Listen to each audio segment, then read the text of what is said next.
J'ai un petit mot d'introduction pour vous et je ne peux pas parler de notre Seigneur sans utiliser sa parole.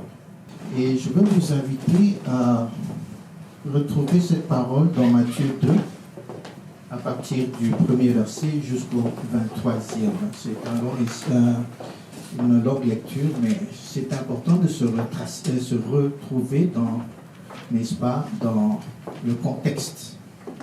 Okay? Nous ne venons pas faire n'importe quoi ici, mais nous venons célébrer la naissance de notre Seigneur Jésus-Christ. Alléluia.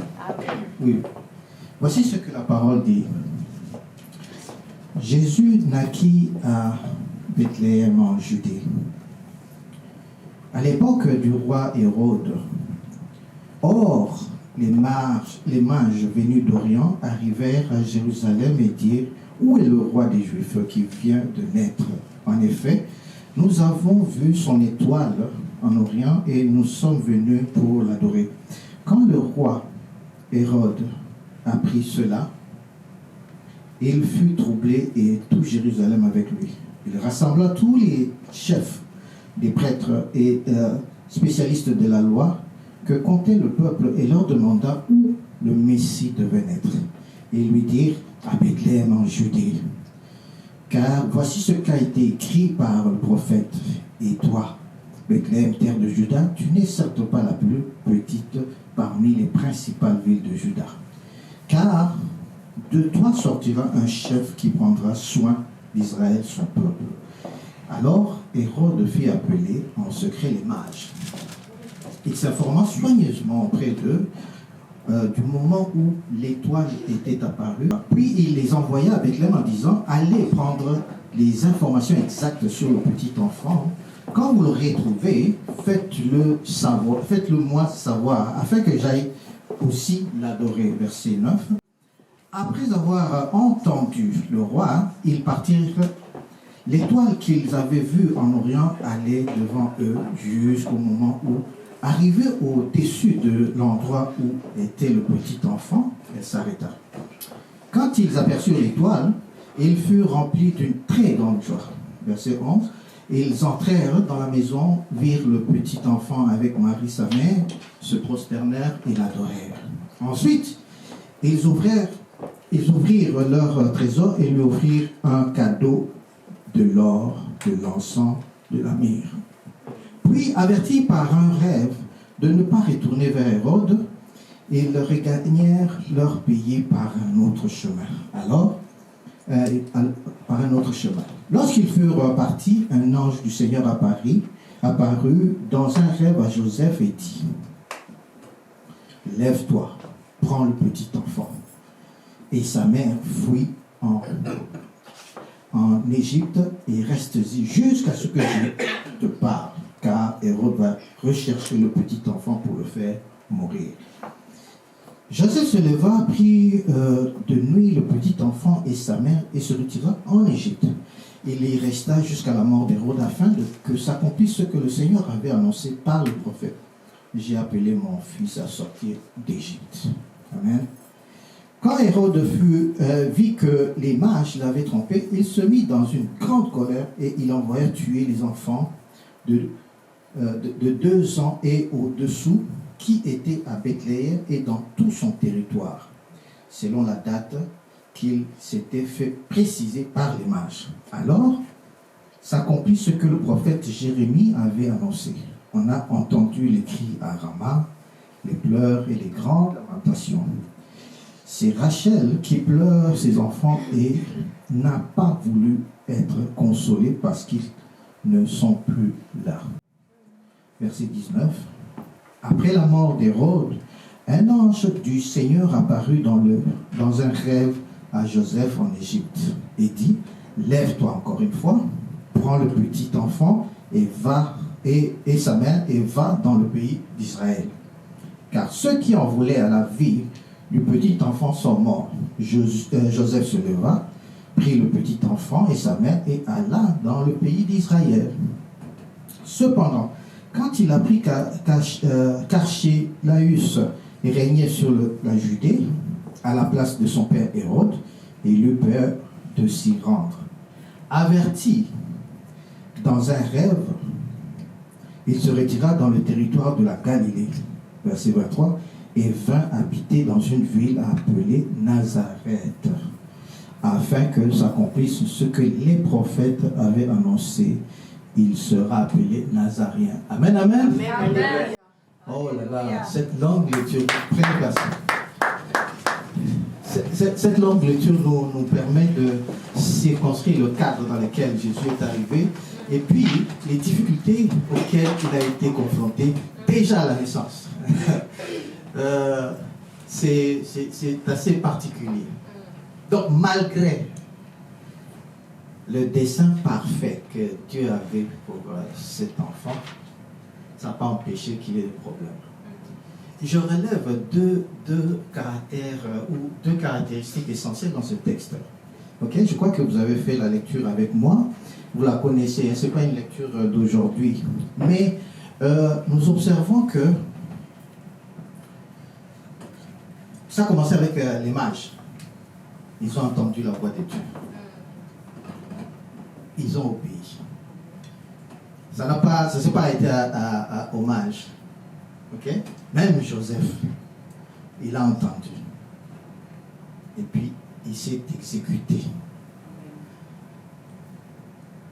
Et à chaque fois, il y a une circonstance difficile, pour ne pas dire négative, qui a suivi. Ok? Réalisez que Joseph, en obéissant à l'ange de l'Éternel qui lui dira sors parce que ton fils est en danger. Il est parti faire quoi? Il est parti se réfugier en Afrique. Non, mais il faut quand même le dire. Hein? Il est parti se réfugier en Afrique. Ok? Il a obéi. Et lorsque je regarde un peu, mais combien de temps il est resté là-bas? Parce qu'on dit dans la parole qu'il est mort, enfin, c'est à la mort d'Hérode qu'il est revenu. Hein? Combien de temps il est passé en exil en Égypte? Est-ce que vous avez une idée? Mais il y a des pasteurs ici, non? Hein? Avez-vous une idée de combien d'années il est passé à l'extérieur? Voici ce que les théologiens disent. Hein? Okay? Il serait passé 3 ans et 11 mois. Okay? Certains s'accordent pour donner cette période-là. Donc moins de 4 ans, près de 4 ans, on va dire. Quand on regarde aussi la Bible, hein, on se rend compte que Joseph n'est pas le premier. Vous êtes d'accord avec moi? Son aïeux Joseph a été également, il y a un problème, a été également obligé de se retrouver en Égypte. Ok? Et c'est en Égypte, après avoir subi toutes sortes de tribulations, il va devenir Premier ministre. Quand je regardais ça, ok, je veux m'adresser à nos jeunes. Vous qui me suivez en ligne et vous qui êtes ici, bien-aimés dans le Seigneur, nos débuts aussi problématiques, aussi difficiles que cela peut avoir été le cas, le destin parfait du Fils de l'homme, le destin parfait de Christ n'a pas changé, malgré les tribulations, malgré qu'il se soit réfugié en Égypte, okay? et revenu, toujours par le fait que son Père a entendu. Okay? La voix de Dieu, et c'est de cette manière qu'il est sorti. Et curieusement, okay, Joseph aussi, comme je disais tout à l'heure, son aïeux également est arrivé en Égypte par plusieurs tribulations. Je ne veux pas rentrer dans le détail, mais vous les connaissez. Il est devenu Premier ministre. Parlant de Premier ministre, hein, même ici, au Canada, une fille d'immigrante haïtienne est devenue gouverneur général. Vous vous en souvenez, n'est-ce pas? Elle n'est pas née ici, mais elle est devenue gouverneur général. En fait, c'est chef d'État, du Canada. Ce n'est pas le seul leader. Nous avons aussi l'exemple de Barack Obama. Lui qui a été, comment dirais-je, oublié ou abandonné par son père kényan, ça n'a pas empêché de devenir président. Il a eu même 2 mandats comme notre gouverneur honoraire, Michael Jean. Et même, curieusement, même aujourd'hui, savez-vous, pour ceux qui sont au courant, que Rishi Sunak, c'est le premier ministre de la Grande-Bretagne. C'est un migrant, n'est-ce pas, qui est de confession hindoue. Il est indien, premier ministre de la Grande-Bretagne, pays qui a colonisé l'Inde. Maintenant, c'est un premier ministre indien qui est premier ministre, en fait. Ceci pour dire à nos jeunes, bien-aimés dans le Seigneur, on parle de naissance de Jésus. Sachez que, on l'a dit dans le texte, il y a eu des prophéties. La parole a été donnée. D'accord? Il y a eu une sémence qui est la parole. Et cette sémence, autant favorable, a produit Jésus-Christ. Ok? Je veux juste rappeler à l'auditoire, notre thème du mois, c'est toutes sortes de moissons. La moisson dont on parle aujourd'hui, c'est la parole qui s'est faite chair et qui a entraîné la naissance de Jésus. D'accord? Et c'est donc la moisson que nous récoltons aujourd'hui. Nous nous rappelons de cette moisson, donc la naissance de notre Seigneur Sauveur, qui est né pour que nous soyons réconciliés avec le Père. Rappelez-vous le péché adamique qui nous poursuit tant et si longtemps que nous ne coupons pas le péché. Le péché entraîne notre incapacité à communier avec notre Dieu. Et lui, il est venu en une offrande sacrificielle, agneau de Dieu qui enlève le péché du monde. C'est Jésus-Christ que nous sommes en train de célébrer aujourd'hui. Donc, je faisais référence à son passé, à son environnement dans lequel il a grandi. C'est le cas de beaucoup de gens. En faisant référence à certains leaders que nous connaissons, personnellement ou en avoir entendu parler, c'est pour dire à mes chers jeunes, peu importe le début de votre vie, peu importe les circonstances de votre vie, cela ne doit pas empêcher que vous puissiez réaliser le dessein parfait que Dieu a pour chacun d'entre vous. Alléluia. Réaliser cela.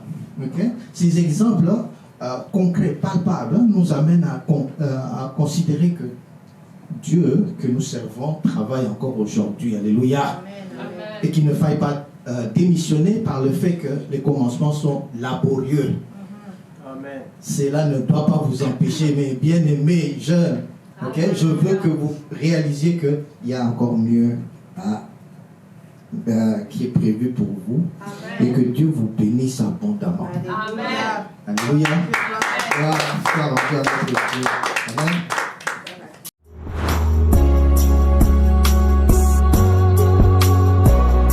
East Wind Ministries, seeking God to impact